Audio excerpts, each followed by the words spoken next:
What I'm going to do now, I'm going to show you some history regarding our people uh, in Africa and in India. Because I did mention, I pre-spoke when I said India and coaching. What I'm going to do is show you the history, the evidence of our people being scattered. I'm going to show you historically and biblically that our people are scattered both in Africa as well as India. Check it out. The History of the Jews from the Destruction of Jerusalem to the Present Time by Hannah Adams. So the present time is referring to 1818.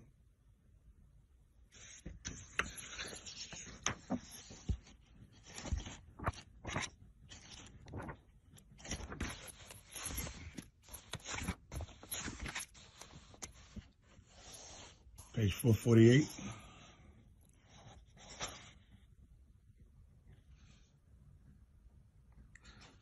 I'm going to start here. Dr. Buchanan, while he resided in India, was assiduously engaged in investigating the state of the inhabitants. The Jews, says he, are numerous in India and reside in a town about a mile distant from Cochin called Jews Town. It is almost wholly inhabited by this people, who have two respectable synagogues. Watch this. Among them are some very intelligent men who are not ignorant of the present history of nations. So there's some very intelligent men who are not ignorant of the present history of nations, which implies that the vast majority are ignorant regarding the history of nations. On page 449, the resident Jews are divided into two classes called the Jerusalem or white Jews and the ancient or black Jews. I want you to see what they're calling the black Jews. The ancient or black Jews. The white Jews reside at this place. The black Jews have also a synagogue here, but the great body of that tribe inhabit towns in the interior of that province. Let's pay attention to this here. This learned author thus proceeds in his interesting relation. On my inquiry into the antiquity of the white Jews, so he's inquiring about the white Jews, they first delivered to me a narrative in the Hebrew language of their arrival in India, which has been handed down to them from their fathers.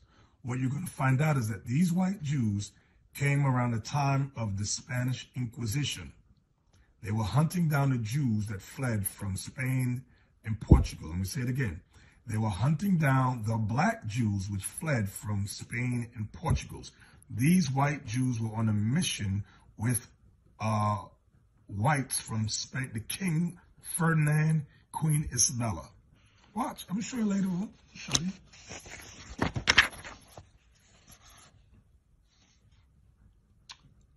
Page 452. The Jews of Cochin, says our author, loaded him with civilities and gave him a number of entertainments, though the climate had rendered them so swarthy, means dark skin or black, that they were almost mulattoes. So when they say swarthy here, they're saying that these Jews had a complexion that was like a mulatto's complexion. Now, these, after reading this, is the white Jews he's referring to. They would have considered themselves dishonored if they had eaten, drank, or prayed with the black or Negro Jews of Malabar. So this group here, the mulatto Jews, they wanted to join, they were part of white society. And it was insulting to them to pray, eat, drink, or pray with black or Negro Jews of Malabar. Because the last were descended, watch this, because the last were descended from the slaves in the service of the Jews at Kranganor, who were afterwards emancipated. Now, remember about the black or Negro Jews. I'm going to go back. I'm going to go back because I'm sure you forgot.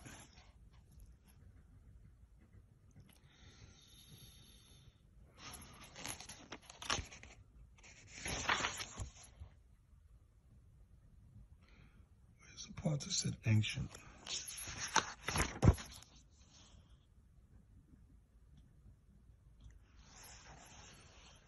Remember this.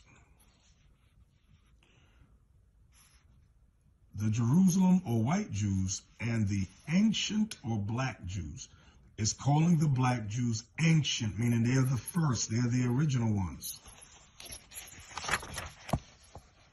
So over here, where it says that if they had eaten, drank, let me see, they would have considered themselves dishonored if they had eaten, drank, or prayed with the black or Negro Jews of Malabar. Remember, those were the ancient Jews, the original. Notice, well, look here, because the last were descended from the slaves in the service of the Jews at Kranganor. Remember, the black Jews became enslaved. I'm going to show you that in a minute. I'm going to show you these white Jews enslaved the black Jews, who were afterwards emancipated. The Negro Jews had 9 synagogues, 3 in Cochin, and the others in the vicinity. 453. The black Jews retained the tradition that they arrived in India soon after the Babylonian captivity. This is during the time, what was after the Babylonian captivity? This was during the time of Persia and Media. Okay, remember Queen Esther? Remember that? Remember her? Their Hindu complexion and their very imperfect resemblance to the European Jews indicate that they have been detached from the parent stock of Judea many ages before the Jews in the West. And there have been intermarriages with families not Israelitish. Wow, wow. The white Jews look upon the black Jews as an inferior race and not of a pure caste.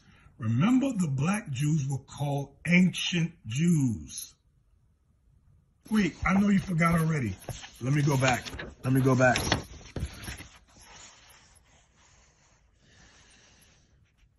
The Jerusalem or white Jews and the ancient or black Jews. Y'all see that? All right, let's go back here. The black Jews retained the tradition that they arrived in India soon after the Babylonian captivity. That's during the time of Persian Media under Queen Esther. Their Hindu complexion and their very imperfect resemblance to the European Jews indicate that they have been detached from the parent stock of Judea many ages before the Jews in the West, and there have been intermarriages with families not Israelitish. The white Jews look upon the black Jews as an inferior race and not of a pure caste. Remember, the black Jews are the ancient Jews, which plainly demonstrate that they do not spring from a common stock in India. So the white Jews and the black Jews in India do not spring from a common stock in India. The white Jews are converts. Dr. Buchanan observes that the black Jews communicated to him much interesting intelligence concerning their brethren, the ancient Israelites in the East. The Jewish Encyclopedia, the history, religion, literature, and customs of the Jewish people from the earliest times to the present day, prepared by more than 400 scholars and specialists. This was published in 1903. 1903. Not 1803, but 1903. 1903. All right. Have an interesting photo sketch, whatever this is. It says Jews of Cochin.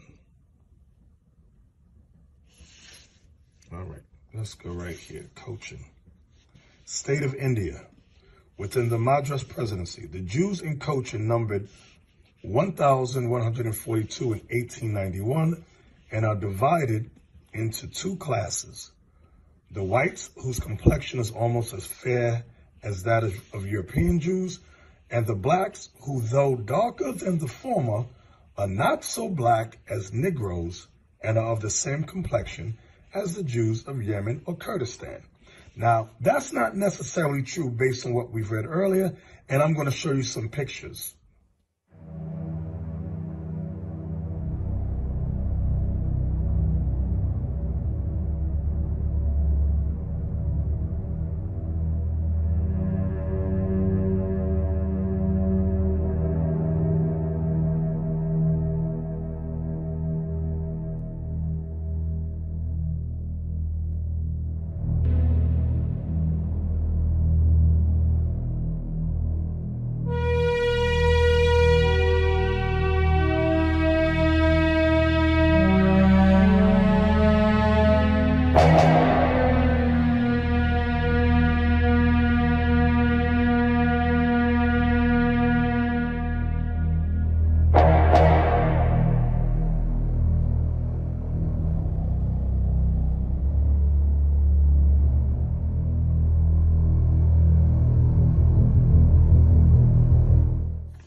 Page 136. Pay close attention. In 1511, they were joined by Jews from Portugal.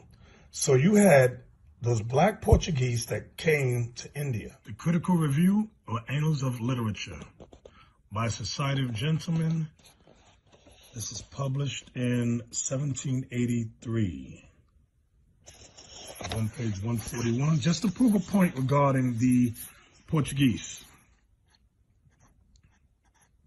I'm going to start here.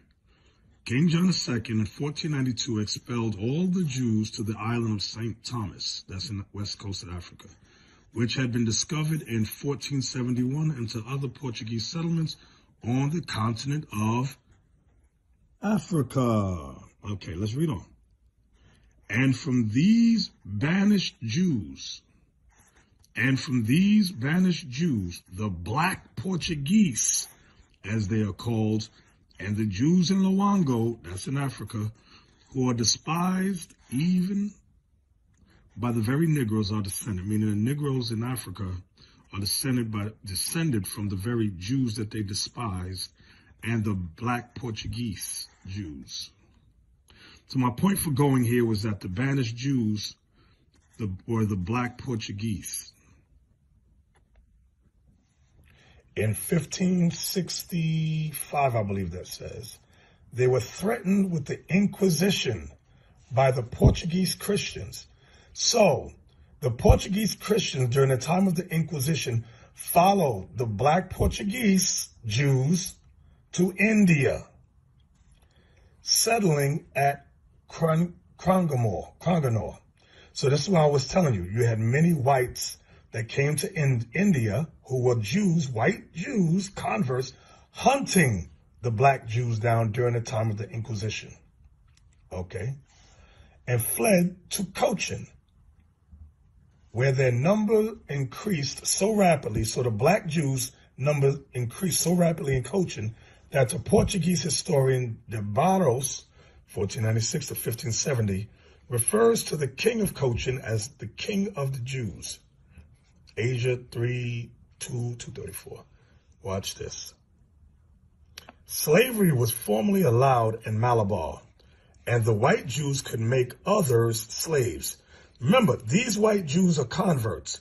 They came from Spain and Portugal during the time of the Inquisition. Okay, let's read that again now. Slavery was formerly allowed in Malabar, and the white Jews could make others slaves.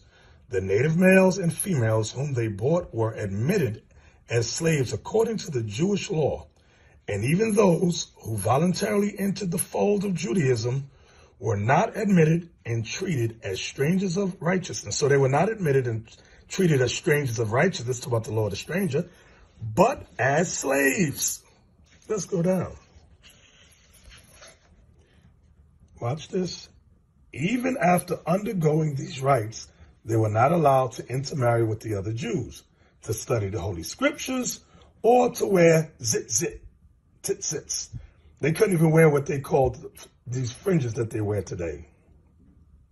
So again, even after undergoing these rites, they were not, talking about the black Jews of India, were not allowed to intermarry with the other Jews, to study the Holy Scriptures. So they were not even allowed to study Scriptures or to wear tzitzit and tefillin unless they obtained a certificate of emancipation from their masters or mistresses.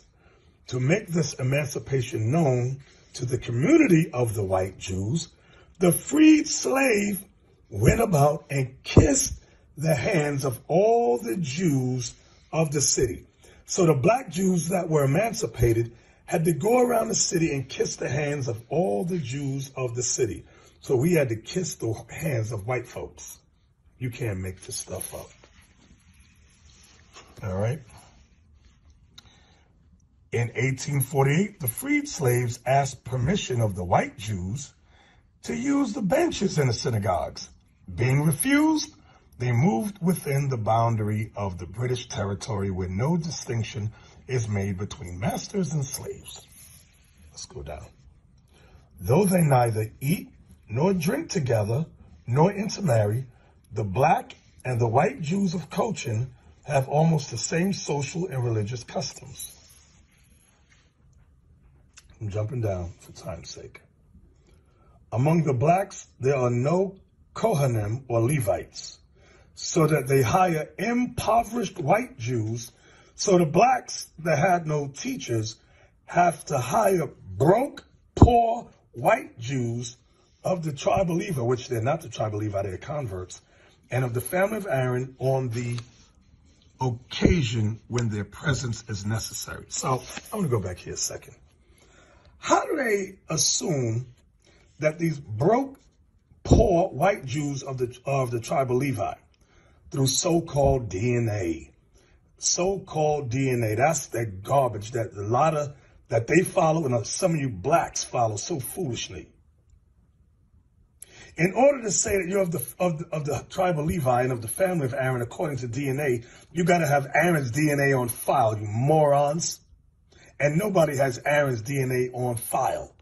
How foolish can you be? The image of the image of the black and Western art. Edited by David Bindman, Henry Louis Gates Jr. I always tell you David Bindman is a racist. Henry Louis Gates Jr. is asleep while this demon here is writing his rhetoric. Anyway, let's go inside the book. And I'm going here just for a moment. I just want to show you something. I want y'all to see this. Plate 84, Abba Moses swimming across the Nile. Now, a lot of people might not know that this word, let me zoom in on it. This word Abba means father. It's Hebrew for father. Father Moses swimming across the Nile. The Nile, as we all know, is in Egypt and Africa. Okay, let's take a look at plate 84. Here's Moses swimming across the Nile. Okay, what color is he? Black. So now, why would our people have to hire, and Moses black, that means his brother Aaron is black. His sister Miriam is black. Why would our people have to hire an impoverished, broke, white Jewish guy to teach the scriptures? Well, we have so much work to do. So much work to do. Now, in this book, this guy, David Bindman, says, oh, this is possibly a converted Ethiopian. No, it's telling you Abba Moses, Father Moses. That's who this is. And you got to think about it. Why wouldn't he just write the word in English here? Why did he put the Hebrew word for father here? To throw everybody off. You might think this is someone completely different. But no, we know this is Moses. 115. When Edessa fell, that was in Babylon. When Edessa fell, the event stirred a wave of emotion that lent to Thomas's missionary activities in the East. This is referring to Thomas the Apostle. Y'all heard of Doubting Thomas? That's who he's talking about. To Thomas's missionary activities in the East, a dramatic dimension previously absent. Only its salient aspects, however, were retained.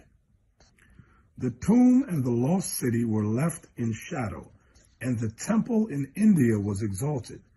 India, moreover, included blacks. The illustration of the life of Balaam and Joseph in a Mount Athos manuscript of the late 12th or early 13th century.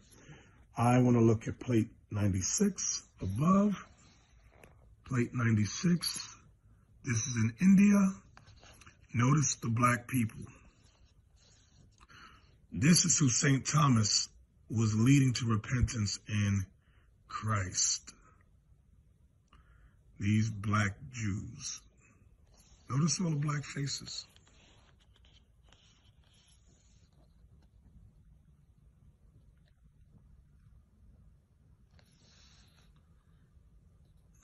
See the legs, black faces, arms.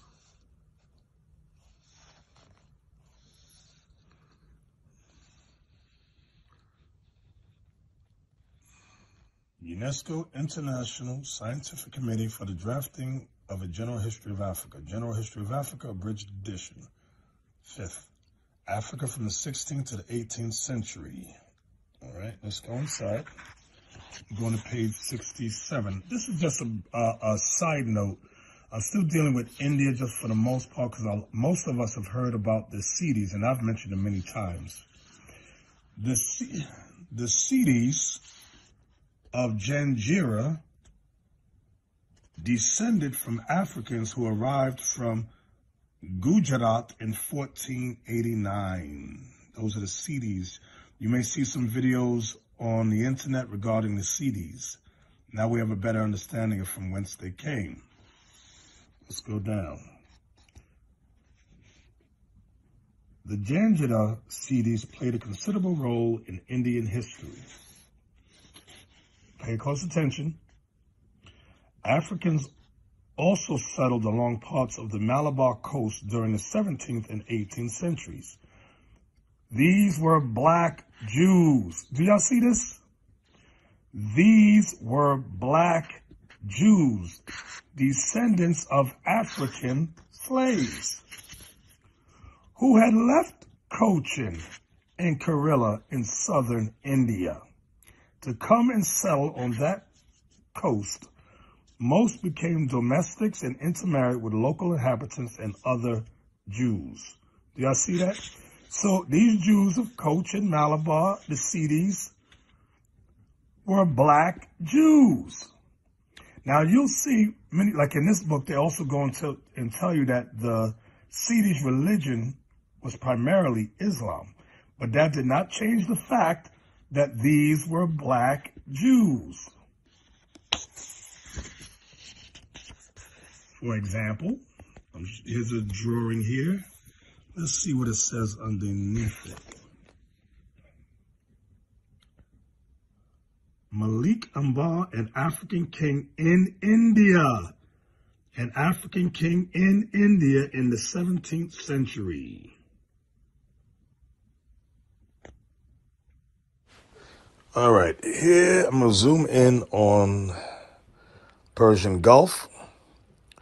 And if you notice, the adjacent countries are Iraq, Iran, Pakistan, and India. Iraq, Iran, Pakistan, and India. So although in brief I've been discussing our people being taken or fleeing to India, I'm also going to show you some interesting paintings of our people in Iran. Yahya or Yahya al-Wasaiti ship crossing the Persian Gulf, 1236, 1237. I want you to take a look at the workers on the ship, what color they are. Okay. These are the passengers. Here are the workers emptying water from the ship.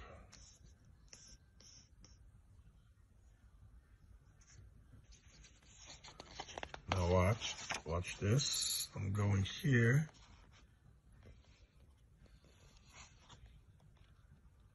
Plate 41. Yahya. This is possibly Yahya, but Yahya, since I see the hard A right there. Al-Wasaiti slave market. This is a slave market, plate 41. So blacks are being sold here.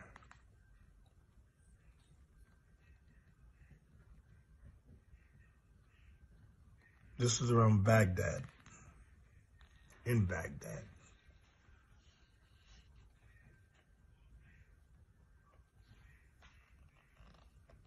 There's a servant. All right, let me show you something in the book of Isaiah, chapter 11. I'm going to start here at verse 10. And in that day there shall be a root of Jesse, which shall stand for an ensign of the people. To it shall the Gentiles seek, and his rest shall be glorious. Now, the question is, who are the Gentiles that's going to seek to this ensign? The ensign is the Bible. Christ in the Bible. That's the ensign. But the question is, who are the Gentiles? Verse 11. And it shall come to pass in that day that the Lord shall set his hand again, the second time, to recover the remnant of his people, which shall be left from Assyria, and from Egypt, that's Africa, and from Pathros, that's Africa, and from Cush, that's Africa, and from Elam, that's India and Iran. India and Iran. India, Pakistan, Iran, right along there. Same area. And from Shinar, that's Iraq, and from Hamath, okay, and from the islands of the sea. And he shall set up an ensign for the nations. The word Gentiles means nations. And shall assemble the outcasts of Israel, and gather together the dispersed of Judah from the four corners of the earth. So I want y'all to see that the Gentiles that's going to be gathered are the outcasts of Israel and the dispersed of Judah. Okay? And I focus today on Africa and India and Iran. All right? We used to scream black power while Heron was pushed. But at the end of the day, nothing's in vain. IUIC has been given a vision. The tents of Judah has risen. Many has attempted the mission, minor murmuring, omitting, and missing the mark. Just reading that he had the flame of fire in his eyes gave us the spark. We on Paul's mission. We out on the road, purple and gold, from Mexico, Cuba, Haiti, Ghana, Sierra Leone. 144,000 boots banging, concrete crackling. These are our men repented at heart. The scriptures is proof. IUIC, we deliver the truth.